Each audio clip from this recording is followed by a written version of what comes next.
Приветствую, доброго времени суток всем, кто меня видит и слышит. С вами, как всегда, Гарги.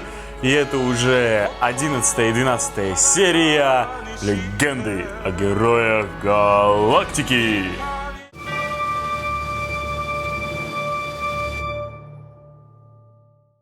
Эпизод 11. Актриса покидает сцену. Фридрих IV, 36-й император из династии Гольденбаумов Галактической империи. Мы знаем, помним. Некогда процветающая династия уже показывала признаки упадка, когда Фридрих в свои 29 лет взошел на престол. Мы это уже поняли.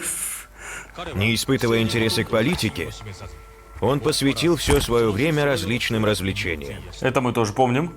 Когда ему было уже за 40, он решил найти себе постоянную спутницу. Ну тоже. На какое-то время его расположением завладела прекрасная маркиза Бенемюнде. Ага, понятно. Но это не продлилось слишком долго. Однажды на углу улицы один из дворцовых служителей увидел 15-летнюю Анни Розе фон Мюзен. 15-летнюю. Анни Розе была призвана ко двору и стала фавориткой Фридриха IV. Ей был пожалован титул графини Грюневальд. Ты посмотрите на ее лицо, а? Анни Сволочь. Розе смирилась со своей судьбой. А что ей оставалось сделать? Это случилось 10 лет назад. Мы помним момент, когда ее забили.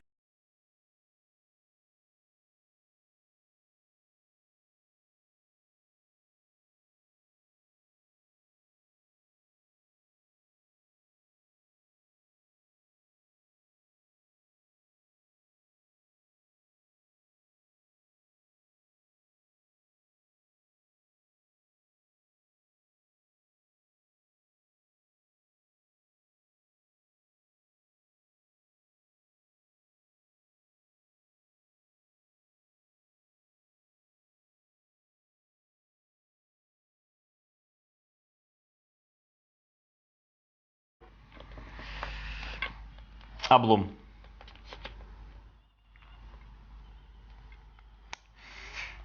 Почему? Его Величество оставил меня. Все понятно. Это она. Во всем виновата эта женщина. Она в чем виновата-то? Поместье маркизы Бенемюнде. Ага. Я ненавижу ее. Это А, Анна Роза украла у меня его Величество. Я хочу разодрать ей лицо. Его высочество в последнее время выглядит подавленным. Это тоже началось с ее появлением. ах ты сволочь. Мы, настоящие аристократы, думаем, что она навлекает беду на династию Гольденбаумов. Она должна быть изгнана из имперского окружения. Барон Флегель, вы тоже так думаете? Ах ты Да. Изгнана вместе с ее нахальным братцем. Верно. Я слышала, что этот мальчишка стал адмиралом флота только потому, что он ее младший брат. Ну есть в этом доля Выскочки. истины. Устои империи пошатнулись. Сколько уже нас, истинную аристократию, предавали. То, что он их терпит, позорит всю нашу нацию. Ой, я чувствую, что... Эта женщина, если я избавлюсь от Анны Розы, то ее братец тоже утратит свое положение. Ох, ее брат вас обоих поимеет.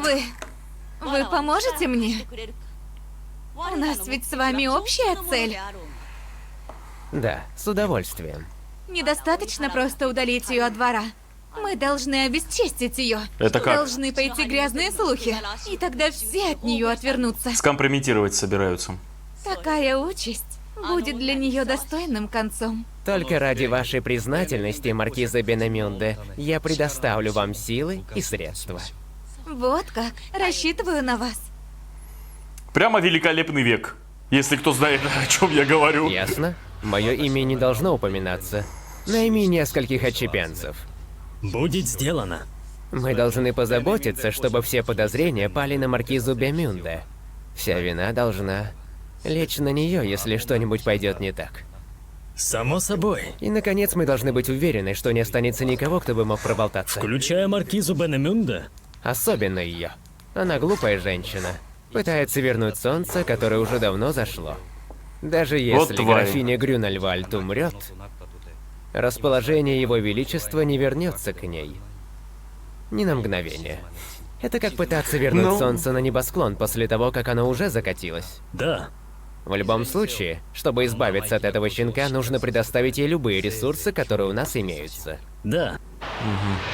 Короче, она... Вот сволочь. Я, ее эмоциями Я они видел сон воспользуются прошлой и... Сон о нашем детстве. Когда мы трое, ты, я и моя сестра были вместе. Иногда я задаюсь вопросом, что именно реальность? О боже. Сейчас или тогда? Сейчас или тогда? Да. Может, все то, что сейчас происходит, лишь сон? Меланхольные ребята. Может, я брожу по длинной галерее снов? Иногда приходят такие мысли. Что однажды сон закончится, и я вернусь в те дни. Когда ты и я были детьми, а леди Анни Роза еще была с нами. Все было легче. И тогда я скажу ей. Мне приснился сон. Райнхард и я стали солдатами, важными людьми, командующими флотилиями кораблей на краю вселенной. Черт. Есть в этом что-то, да? Ты как раз напомнил мне о том, почему я тебя вызвал. Вот что доставили сегодня. Женщина Б планирует убить женщину Г. Пожалуйста, будьте начеку. Они еще и Женщина Г. Графиня Грюневальд. Моя сестра. А женщина Б. Скорее всего, маркиза Бенемюнда. Ага. Я тоже так думаю. В таком случае время действовать. Их еще и... Я прикажу Аберштайну немедленно разобраться с этим Их... делом. Ага. Когда кто-то получает власть, сколько других ее теряют? При дворе полно ненависти, зависти и ревности. Все виды дурных чувств нашли здесь благодатную почву. Многие завидуют тебе и леди Анни Роза. Следовательно, плетется и множество заговоров. Да. Но эта записка с предупреждением говорит нам о том, что у наших врагов тоже есть враги. Страшно представить, что случится, если все эти разрозненные силы решат объединиться. Двор — это настоящая паутина. Еще Все какая, эти чувак. интриги ловушек накладываются друг на друга. Это место недостойно моей сестры. Такой чистый... Тем временем девочки. в Империи начали проводить стратегические совещания касательно возвращения Изерлонской крепости. Ага. Райнхард, будучи адмиралом флота, был обязан присутствовать на них. Одновременно с этим, слухи о том, что маркиза Бенемюнда планирует убить Анни Розы, широко распространились по императорскому двору. Ага. Как?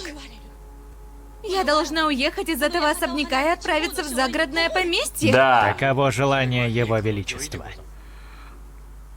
Если такова воля Его Величества, я должна подчиниться.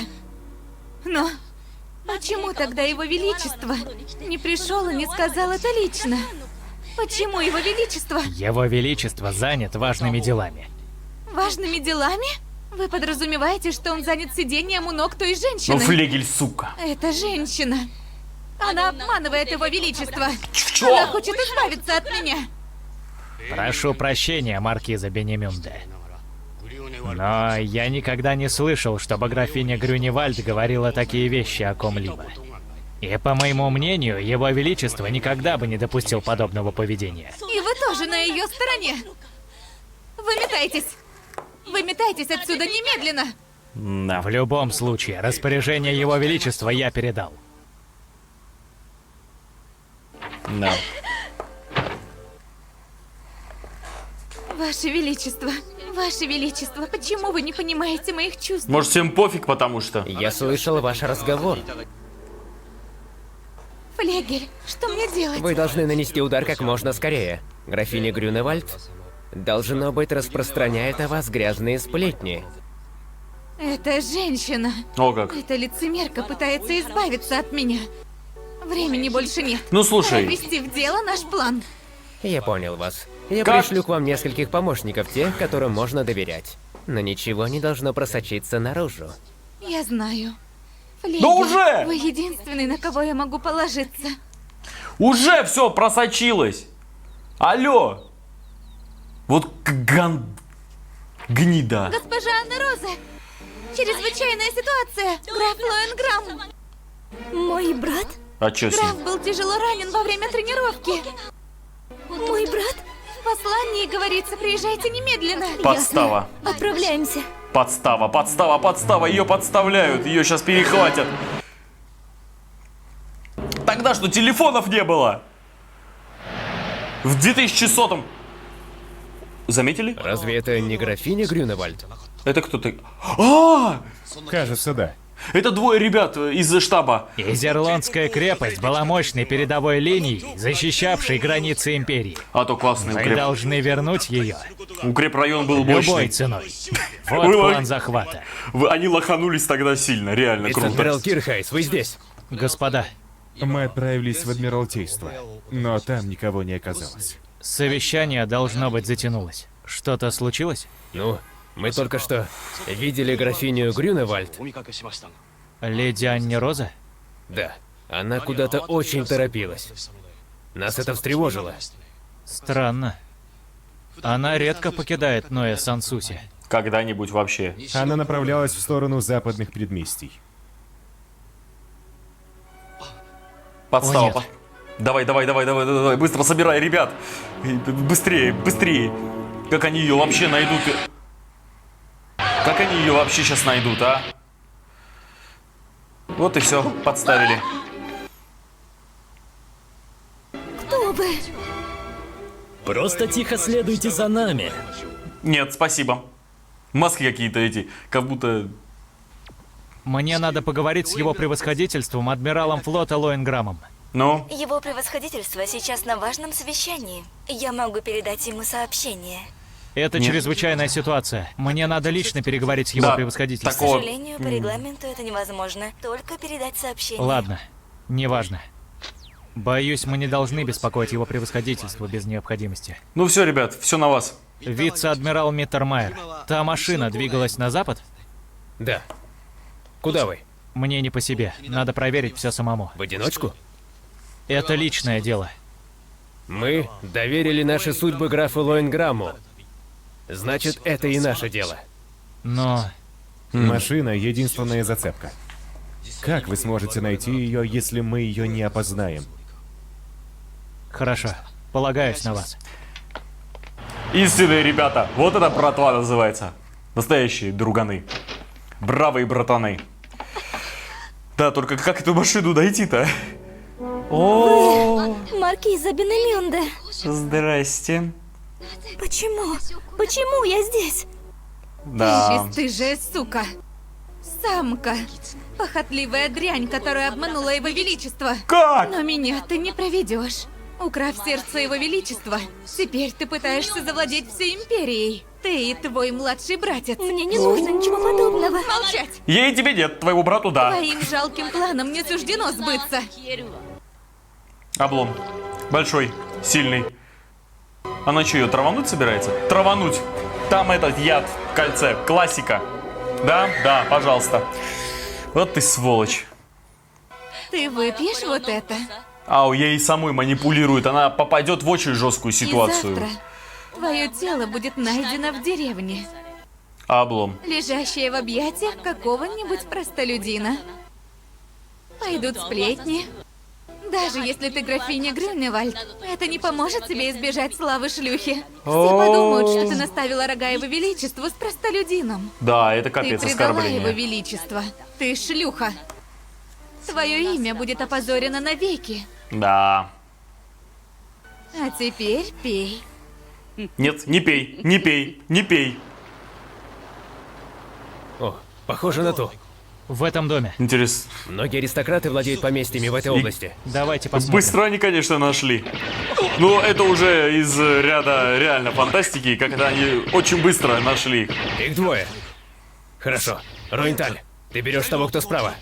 Понял. С ними разберусь. Вице-адмирал Кирхайс, прикройте нас. Вперед! Давайте, пацаны, давайте, братва. Есть! О, шикарно, красиво. Чистая красиво, работа. красиво. Давайте, ребята.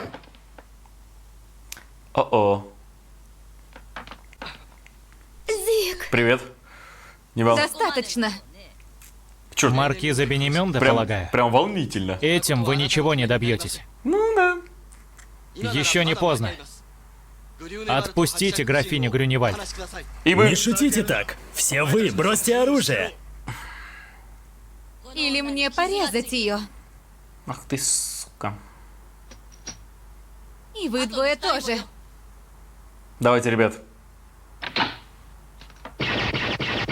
Леди Анни Роза! Красиво. Леди Анни Роза! Тварь сбежал. Леди Анни Роза! Зик, слава богу, ты пришел. Вы целы? Прошу прощения, я опоздал. Но, с другой стороны, это опоздание оказалось весьма кстати. Да? Аберштайн, вы выключили свет. А, я-то думал, кто, если честно. Я думал, это один из них. Оберштайн, уважуха. Спас. Мы должны сообщить обо всем его превосходительству. Адмирал флота Лоенграм, ваше превосходительство. Его превосходительство вице-адмирал Кирхас звонил несколько раз. Да, кое-кто сейчас будет ой как недоволен. И будет хотеть крови. Да, привет. Не все норм. Мы всех спасли. Кирхас, что происходит? Леди Анни Роза цела и невредима. Самое главное. Она была доставлена домой, в Ноэ-Сансусе. Супер. А преступники? Маркиза Бенемюнде. Дело очень деликатное. Думаю, мы должны оставить это на службу безопасности Императорского дворца. Личности наемников нам неизвестны. Нет, известны. Да? Барон Флегель стоит за ними. Флекель? Ах ты. Ага. Внимательно приглядывайте за своей сестрой. Сожалею, но доказательств у меня нет. Но ничего, зато мы знаем, кто это. Криворукие ублюдки! Мне очень жаль. Сделайте все возможное, чтобы сохранить это в тайне. Ты понимаешь, что я имею в виду? Да. А что делать с маркизой Бенемюнде? У нас нет выбора. Я попрошу дядю что-нибудь придумать. Короче, ее в расход кидают. Сволочи, воспользовались бедной женщиной. Эх. Ну и что? Сюзанна приняла это слишком близко к сердцу. Вот ты козел. Фаворитка вашего величества драгоценнее, чем гора сокровищ. Если бы она пострадала, у вас были бы все основания для крайней ярости. Это да. Все должно быть сделано безболезненно. Все ясно. Слушаюсь. Короче, он сказал грохнуть ее. Но так, быстренько. Я должен был определиться раньше. Красивая женщина не должна была столько ждать. Сюзанна. А, он берет Его на себя. Величество! Где Его Величество? Ты дура, что ли, да? А, Позвольте мне с ним увидеться. ее вызвали туда. Как статс-секретарю империи, мне поручено озвучить волю его величества. Как?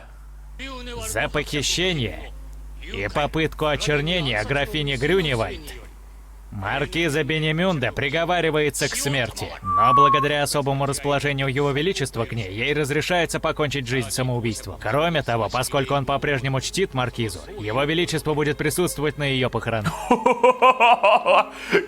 Ей-то уже будет пофиг. За что я должна быть так жестоко наказана? Я всего лишь пыталась избавить династию Гальденбаумов от пиявки. Это все вина той женщины. Той женщины. А он тоже там стоит. И ее братца.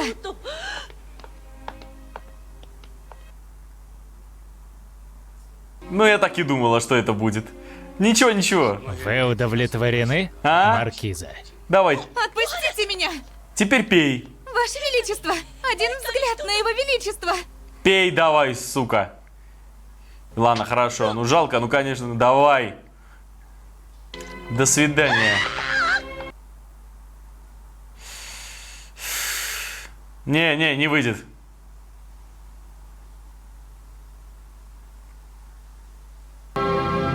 Посмотрите. Ваше Величество. Всем ее жалко. Пожалуйста, вернитесь ко мне. И на самом деле... Я лишь хотела, чтобы все было как раньше. Все, Ваше Величество. посмотрите на него, а? Ваше Величество. На взгляд. Вообще ни капли сожаления.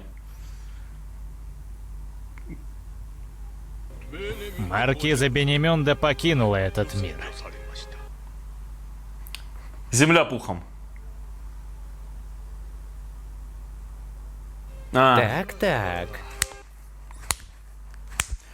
Ох, что он с тобой Не сделал? думай, что сможешь ускользнуть в следующий раз. Ой, что он с тобой сделает? Господи, я сам хочу его грохнуть, этого тваря, этого сукиного сына. Маркиза Бенемюнде покончила с собой. Райнхард, пожалуйста, попытайся простить ее. Да, уже Эту пофиг. женщину? Она пыталась убить тебя, сестра. Да. Все, вне зависимости от положения и благосостояния, чувствуют горе и печаль. Прошу, попытайся понять ее чувства.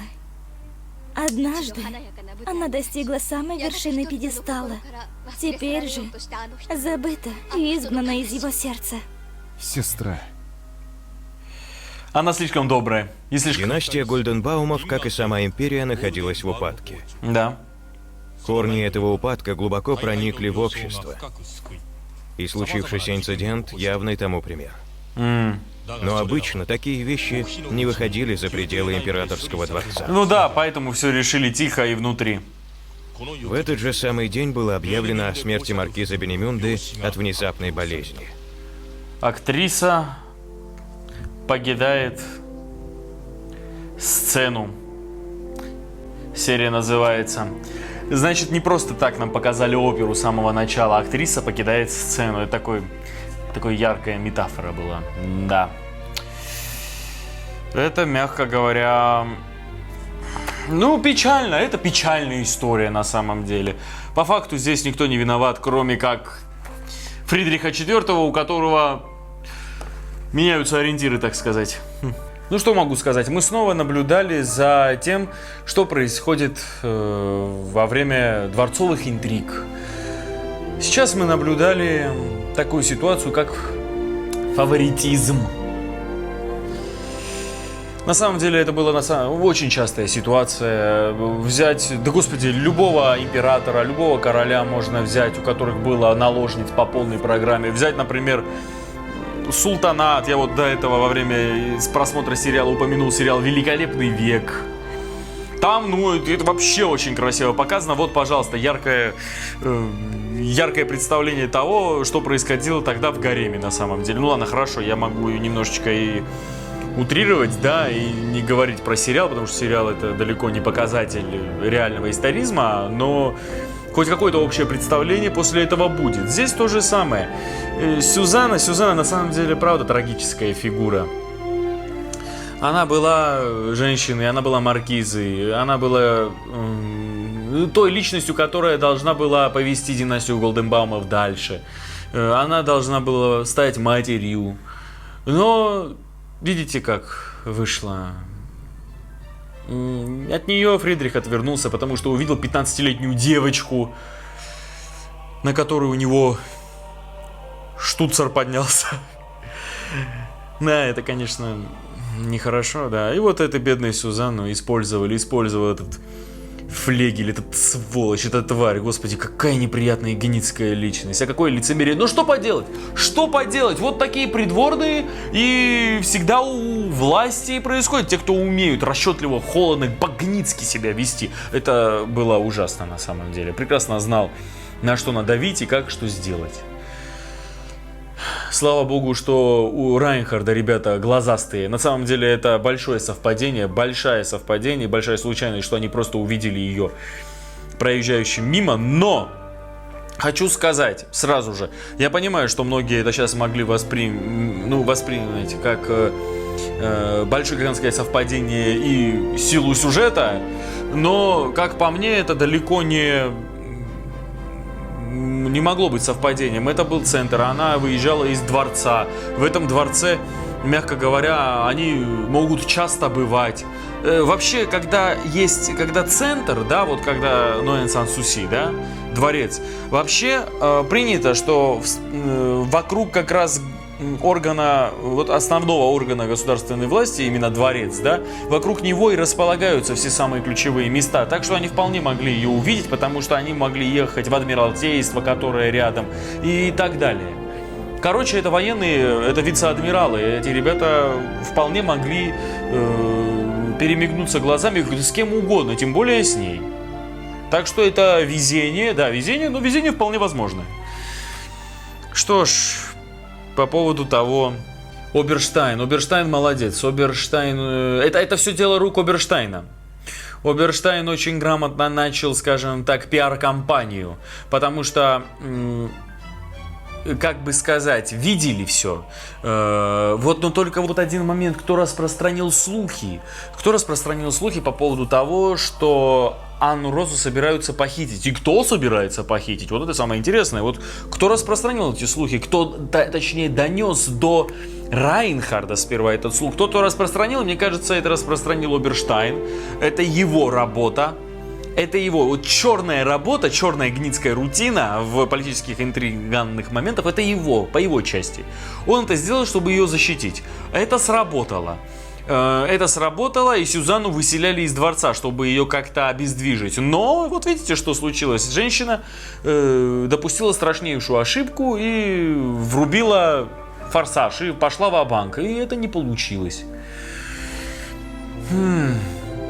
Но вот интересно, это Оберштайн нашел эту записку, или это все был Флегель? Это все Флегель придумал, чтобы как-то подгадить Райнхарду. Вполне возможно, это было как раз его идея предупредить Райнхарда по одной причине, чтобы тот начал нервничать, чтобы тот начал психовать и так далее, и чтобы он совершил ошибку. Вполне нормальный ход был бы.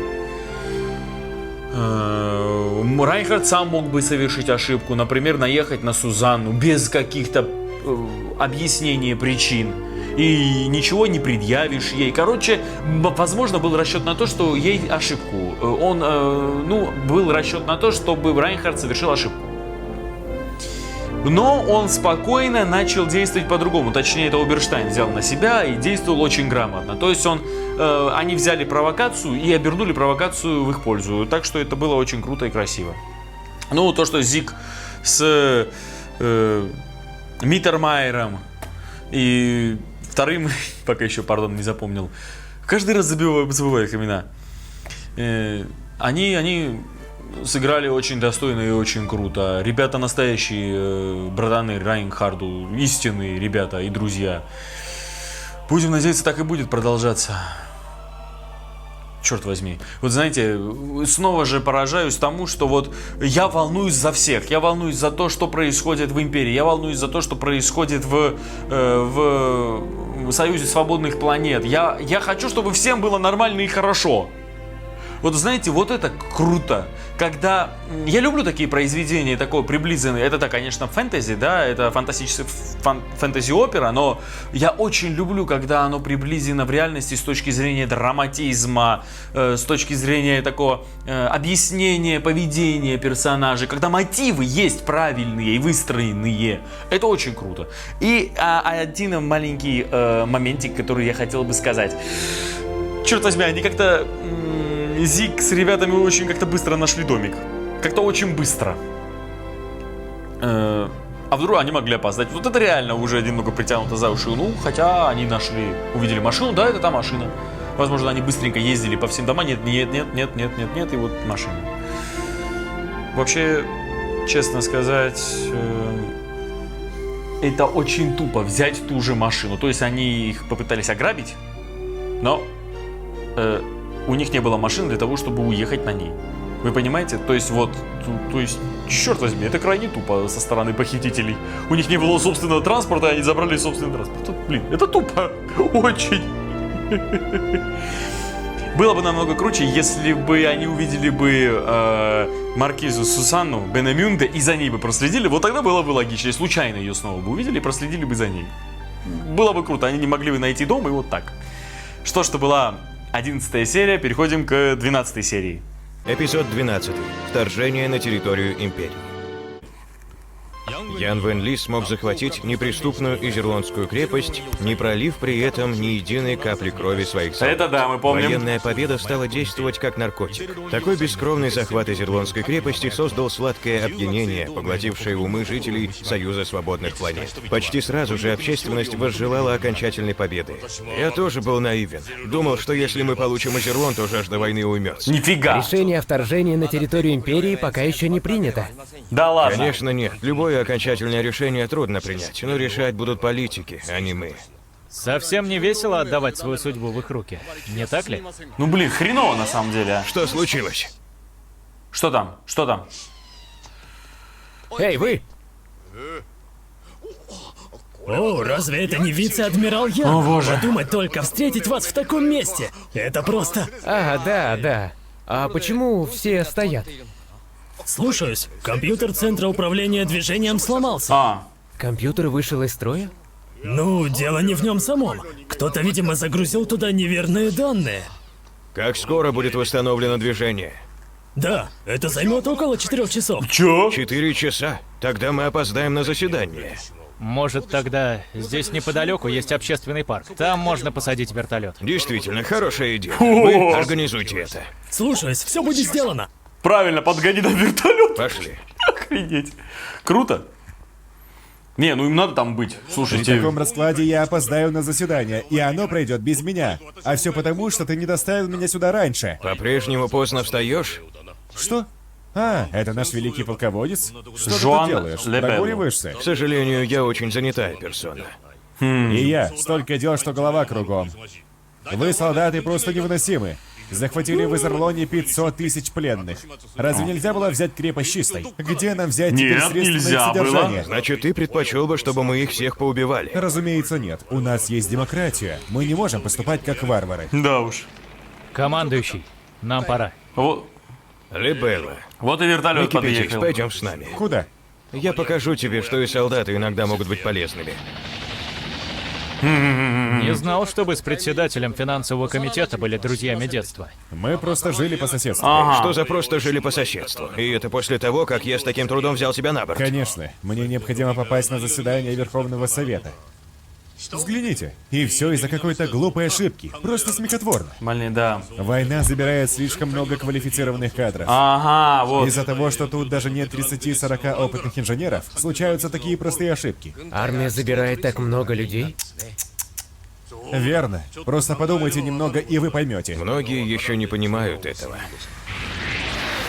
На самом деле, да, это было реально. При военной ситуации это всегда большая-большая проблема. Забирают... Извиняюсь за беспокойство, солдат. Спасибо за помощь. Либелла, Что? это правда, что военные представят план вторжения в Империю на этом заседании? Но не все солдаты думают, что война — это весело. Да, я знаю. Намекнул. Трюнихт, да? Трюнихт, да?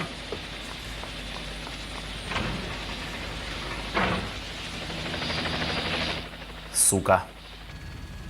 Верховный Совет Союза Свободных Планет. Важнейшие решения принимаются за закрытыми дверьми. Разве такое можно назвать открытым правительством? Как думаете, что бы на это сказал наш отец-основатель Хайнесон? Наверное, ворочается в своей могиле. Объявляю заседание Верховного Совета открытым. Так. Сегодня на повестке дня предложенный армией план вторжения на территорию Галактической Империи. Господин председатель, Господин Жуан Либелло. как председатель финансового комитета я хочу сказать одну вещь. По правде говоря, до настоящего момента непрекращающаяся война между нами и Галактической Империей велась на таком уровне, который наша экономика с трудом, но могла выдержать. Так. Но теперь положение дел уже не то, что раньше. Что вы имеете в виду? Если мы продолжим вести войну таким способом, то нашу экономику ждет крах. А если увеличить выпуск бумажных денег?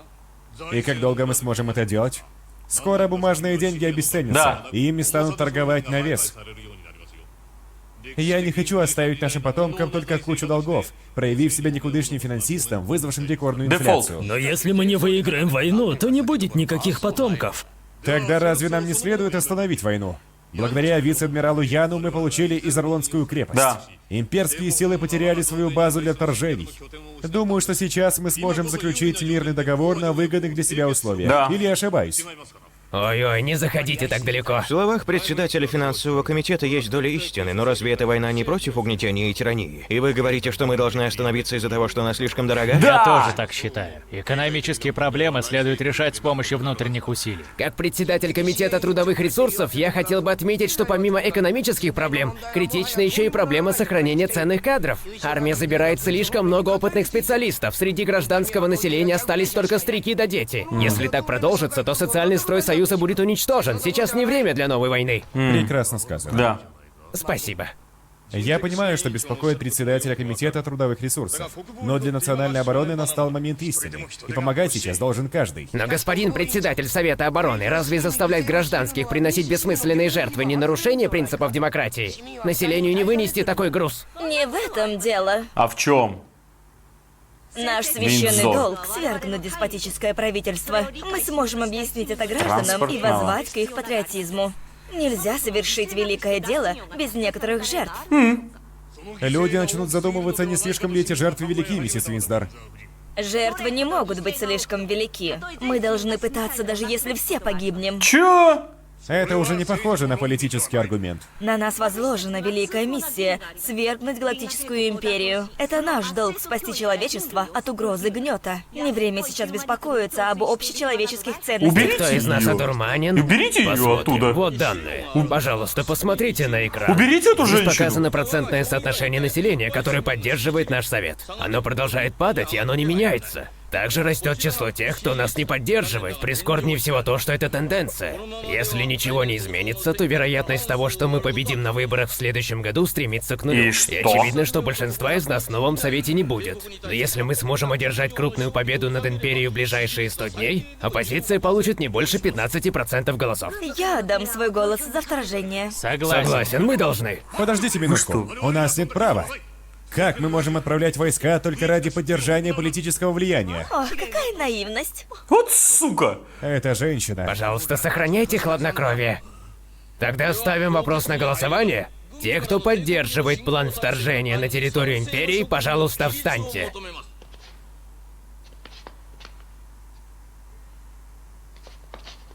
Ну давай, вставай, чё сидишь? А, смотри-ка. Что ж, большинство. Таким образом, Верховный Совет Союза Свободных Планет утверждает план военного вторжения на территорию Империи. Трюнихт не встал. Прости, Ситолы. Трюнихт не встал. Командующий, Верховный Совет принял решение. Трюнихт... Похоже, новости не особо хорошие. Да, нам хана. Да, поэтому мой отец, то есть я имею в виду начальник генерального штаба, хочет вас видеть. Погнали. Председатель Совета обороны Трюнихт, Поговорим. принято ли решение о вторжении на территорию Империи? Я не могу ответить на этот вопрос. Пожалуйста, поймите. Это правда, что вы голосовали против отправки войск, господин председатель? Я горжусь своим патриотизмом. Но это не означает, что я всегда поддерживаю сторонников войны. Значит, это правда? Официально заявляю, что я голосовал против вторжения. Председатель Трюнихт хороший актер. Еще Да, какой. но ведь его решение, скорее всего, верное. В этот раз надеяться на победу просто смешно. Что? Прошу прощения, но кто вы такой? Да, ты кто? Командор Эндрю Фолк. Эндрю Фолк. Коммодор Фолк? Вице-адмирал Ян. Это коммодор Фолк предложил этот план вторжения. Это из-за О, тебя? это... Как жаль, что вице-адмирал Ян не верит в нашу победу. Учитывая текущее состояние Союза, это невозможно. Но ведь захват Изерлонской крепости тоже считали невозможным, верно? Черт. Ну, это...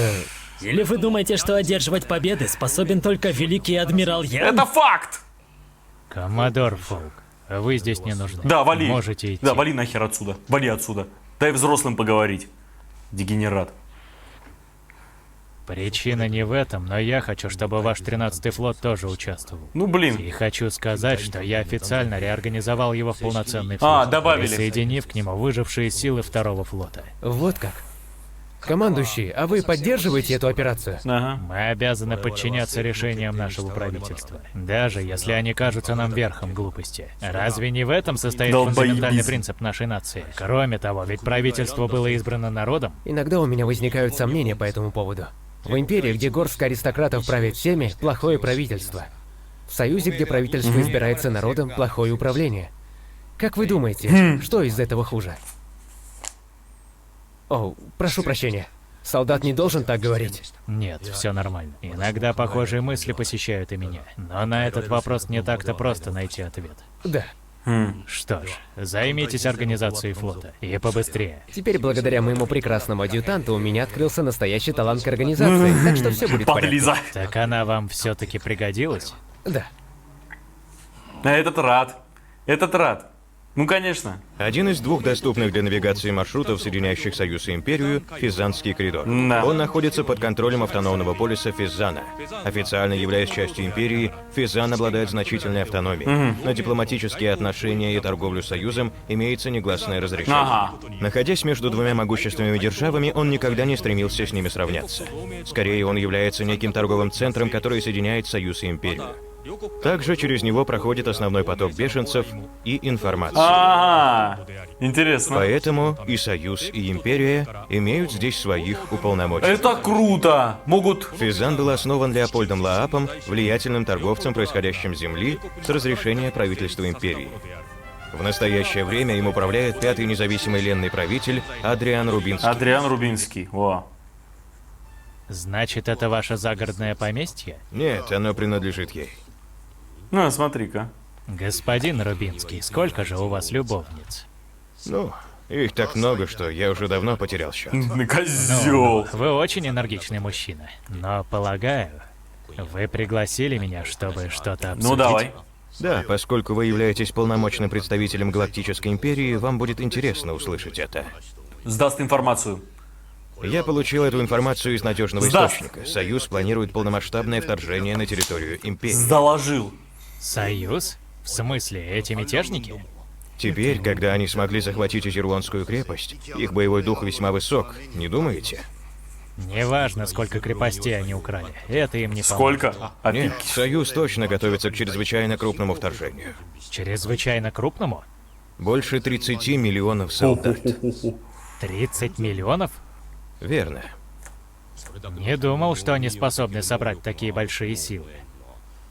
Кстати, почему ваше превосходительство предоставляет мне такую важную информацию? Хороший вопрос. Ваше превосходительство, вы смущаете меня этим вопросом.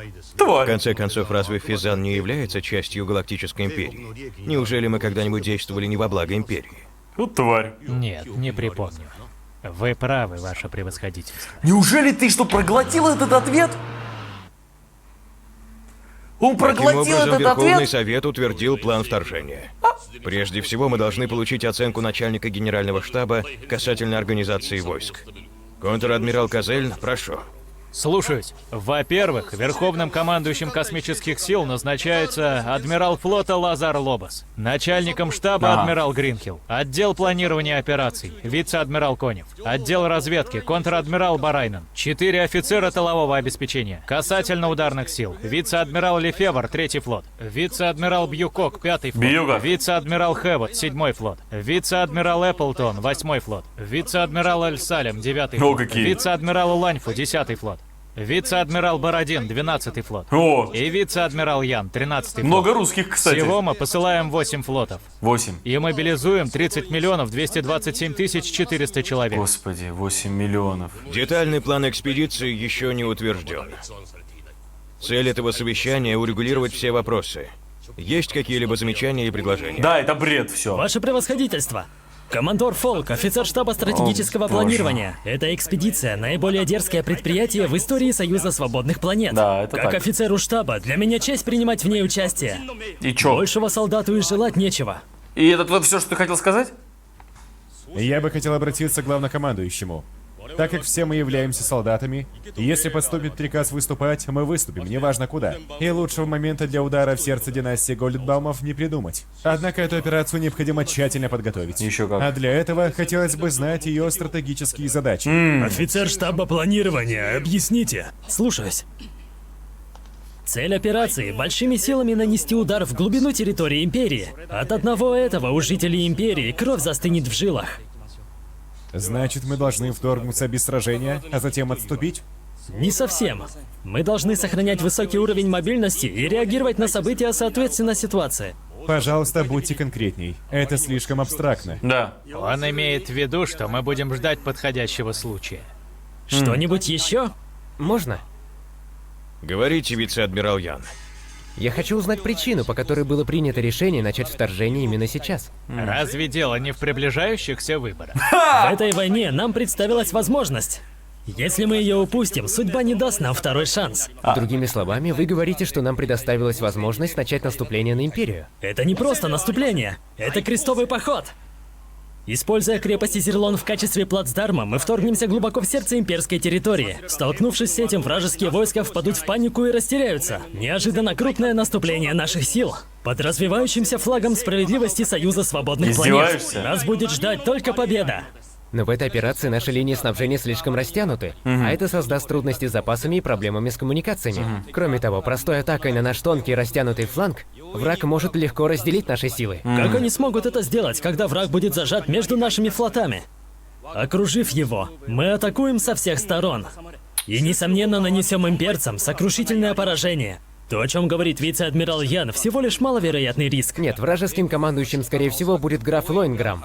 Учитывая проявленные им полководческие таланты, следует разработать более осмотрительный план. И более осторожный. Вице-адмирал Ян, я знаю, что вы высокого мнения о графе Лоинграмме, но он еще слишком молод. Как и он! тоже может допустить ошибку. Как и Возможно. Но если мы совершим большую ошибку, нежели чем он, на его территории. тогда он победит, а мы будем уничтожены. Это не более чем предположение, вице-адмирал Ян. Вы слишком осторожничаете и переоцениваете противника. Нет. Это не делает солдату чести. Ты дебил. Более того, я готов заявить, что вы подрываете боевой дух товарищей, ослабляя их решимость. Он Неужели вы помогаете врагу? Коммодор Фолк, вы слишком далеко зашли. Закрыть Когда его. это? Обвинять того, кто подвергает сомнению ваши идеи или призывает к осторожности в пособничестве врагу, ни в коей мере недопустимо. Я говорил в общем смысле. Да И пошел не ты. собирался никого оскорблять. Убейте его, блин. Итак, цель этого благородного дела — освободить 25 миллиардов человек в Галактической Империи, томящихся под гнетом их тоталитарного правительства. И любой, кто против этого возражает, выглядит как пособник Империи. Разве я не прав? Возможно, у них географическое преимущество. Или Да. они даже обладают невообразимым оружием. Но мы не должны уклоняться от исполнения своего долга. Раз мы сражаемся за правое дело, и наша армия освободительная, жители Империи примут нас с радостью и окажут нам всяческое содействие. Ты уверен, мужик? Вы правда его сейчас Ну там... как, еще хочешь уйти из армии после такого? Да. Нет. Хорошо, что я не принял твое прошение об отставке. Нет, это плохо. Хоть я и не предполагал, что дела будут развиваться подобным образом, О, боже. твое присутствие в вооруженных силах сейчас еще более важно, чем раньше. Их поимеют. Особенно, когда тут есть такие, как Фолк. Их поимеют. Уже чувствую. Он предложил этот план, чтобы получить место в Верховном Совете. Его мотив ясен – жажда повышения. Да. Лучший выпускник своего потока военной академии. Ага. Он намеревается когда-нибудь достичь высочайшего поста в военной карьере. И, пользуясь нынешней ситуацией, пытается устранить соперников. Мы не должны идти у него на поводу. Вот значит как. Иногда вы медленно соображаете. Единственный соперник для него – это вы. Я? Да. Но командующий, я же... Неважно, чего хотите вы. Важно, что думает Фолк. Он молодой, Кроме того, талантливый. вы же его видели. Пытается доказать свою гениальность, используя красноречие, а результатов-то нет. Очерняет других, чтобы показать свою значимость. Но он не такой умный, как сам думает. Слишком опасно доверять судьбу 30 миллионов человек в такие руки. Значит, вы хотите, чтобы я выступил против коммодора Фолка? Фолк, как таковой, не слишком важен. Если вы достигнете вершин в военной карьере, то сможете ставить таких, как он, на место. Да, и вообще. Вот на что я надеюсь. Вы же не хотите, чтобы я... Вы единственный, кто у нас есть. На Ваше будущее. превосходительство. Когда завершится эта операция, мне придется подать в отставку. Если мы проиграем, я возьму на себя ответственность и уйду. Если победим, я тоже должен буду уйти и передать свой пост Лобосу. Что бы ни произошло, мое будущее предопределено. Но с вами все иначе. Ваше превосходительство, вы слишком многого от меня ожидаете. Слишком Как и много. в деле с Изерлоном. Но вы великолепно справились. Великолепно, И должны гениально. победить и сейчас. Я на вас рассчитываю. Короче, на Яна взвалили то, что он не хочет на себя взваливать, но вынужден. Вот доклад от графа Ремшайда, нашего уполномоченного на Физанне. Тогда источник информации... Рубинский, конечно. Что же задумал этот черный лис с Физана? Как бы то ни было, 30 миллионов солдат. Кому поручить остановить их? Мальчишки, разве не так? Но этот, если он победит, то поднимется еще выше. Да Так он... давайте позволим ему это. Да? Мы должны использовать его, пока есть такая возможность. А разобраться с ним всегда можно и потом. Ох, с огнем играете, ребята. Да, верно. Союз свободных планет решил использовать Изерлон в качестве базы для вторжения на территорию Империи. Ну, это ясно. 8 флотов с 200 тысячами кораблей и более 30 миллионов человек. Но это сильный плацдарм, это Я гениально. уверен, что он покажет себя. Граф Райнхард, фон Лоинграм. В нынешней ситуации наша судьба полностью зависит от него. И от В тебя. ответ на это император отдал приказ графу Райнхарду фон Лоенграмму перехватить и отразить вторжение Союза. И снова Да. на просторах галактики прольется кровь. Вот сейчас начинается масштабная война. Короче, по факту, если все убрать, вся канитель, вся военная кампания, вся эта херня, только из-за того, чтобы поднять рейтинг на выборах. Только из-за этого обрекают 30 миллионов людей на смерть ради того, чтобы оставаться у власти в следующие 4 или как они там года. И сколько у них там лет. Круто! Короче, на самом деле эта ситуация, вот как там эти сволочи решали вопрос по поводу того, начинать войну или не начинать войну. Ну как, точнее не начинать, а начинать контрнаступление, перейти уже и перевести войну на территорию империи, или не делать этого. И все из-за того, чтобы, я просто в голове не укладывается, а. Не понимаете, в чем дело? Напоминает очень сильно ситуацию с Вьетнамом. Я о чем? После того, как туда отправляли людей, после того, как туда отправляли, вот столько ребят погибло, американцев я имею в виду, столько ребят погибло там, между прочим, они проиграли войну, американцы, столько там погибло, но при этом не прекращалась война, и все это происходило из-за одной вещи, из-за гордыни, и из-за того, что президент тогдашний американский не хотел лишиться своего места и не хотел просто войти в историю как мужик, проигравший войну, на которого всех собак потом сорвут, потому что он не только не выиграл войну, а еще из-за него дети погибли, тысячи, которым по 18 лет было. Уж извините. Тут показали, если честно, я очень рад, что показали эту ситуацию, аналогичная просто ситуация, господи. Но, и вот видите, трюник какая, вот он сволочь, он гнида, но он умный, он знает, что это закончится плохо, это уже сказывается, вот как сказали, как сказал,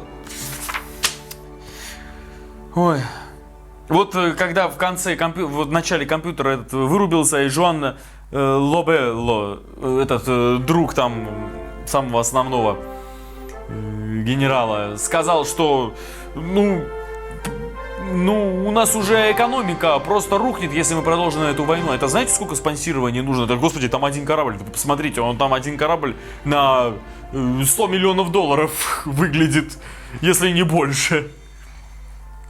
Ладно, хорошо, с финансами экономика рухнет, но вы понимаете, что внутрь страны тыл будет работать ужасно. Остались только женщины да старики на разных позициях. Вспомним Вторую мировую войну, когда заводы, эти советские заводы работали, там дети 13, 10, 12 лет работали, чтобы заполнить как-то брешь, и на фронт посылались детали для самолетов, для танков с браками вообще.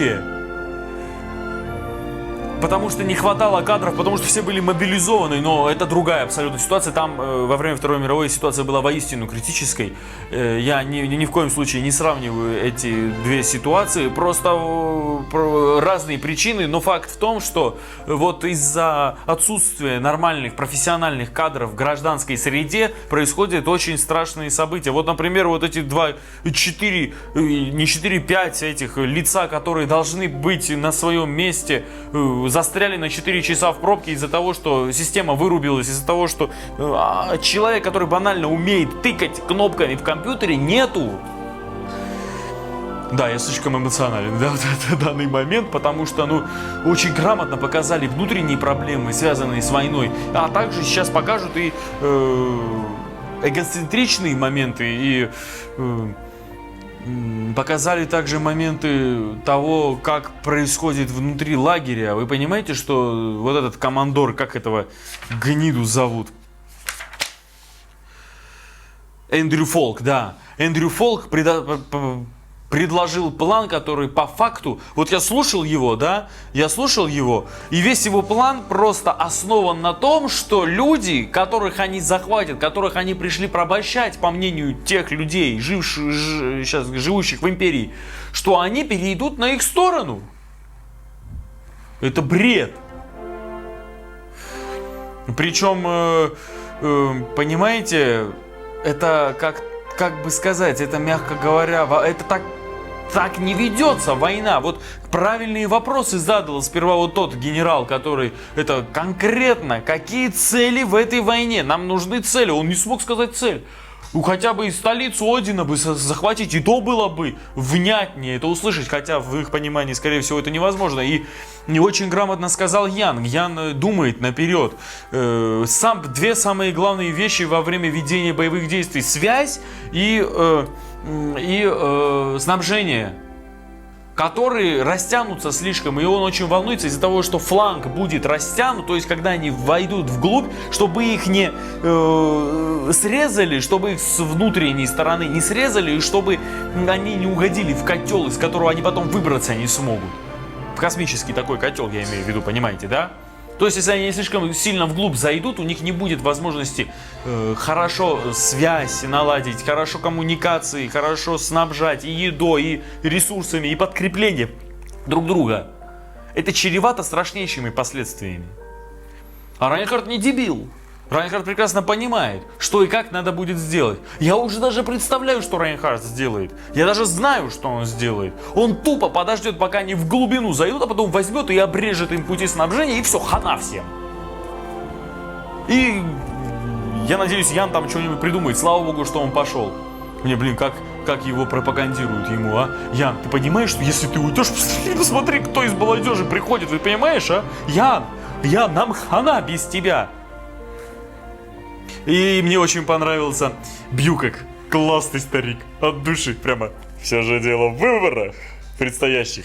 А еще как он Яна защитил. Мне Бьюкок нравится. Офигенный мужик. Я чувствую, что вот Бьюкок, и Ян, и этот китаец, который, господи, мне казалось, это китаец. Вот эти двое, вот эти трое спасут положение. Ну да. Ой, на самом деле очень хочется увидеть. Вы понимаете, что нас впереди ждет масштабное гигантское межзвездное сражение не одного флота против второго флота, который мы видели, а целых масштабных гигантских флотов. Все, мы закончили с интригами в империи, мы закончили с политическими дебилизмами в Союзе свободных ЛВН, и теперь все будут решать крепкие, мощные линкоры космические и мозги военачальников. Круто, все. Держим руки за... Черт возьми, на сей раз тут пострадавшая империя получается. Черт, за кого мне болеть? Я не знаю, за кого мне болеть. Черт. Ладно, хорошо, я за Яна болею. Мне он очень нравится, он офигенный мужик. Черт, правда не знаю. Вот вроде Райнхард, тут сейчас империя как по факту пострадавшие. На них напали, что им остается делать? Обороняться? Физан. Про Физан поговорим еще в следующих сериях. Ох, Физан, я думаю, уж там много чего будет происходить. Этот Рубинский... Ой, надо будет за ним глаз да глаз. Что ж это было? Ох, 11-12 серия «Легенда о Героях Галактики». Благодарю, что смотрели это вместе со мной. Увидимся уже на 13 и 14 серии. Удачи!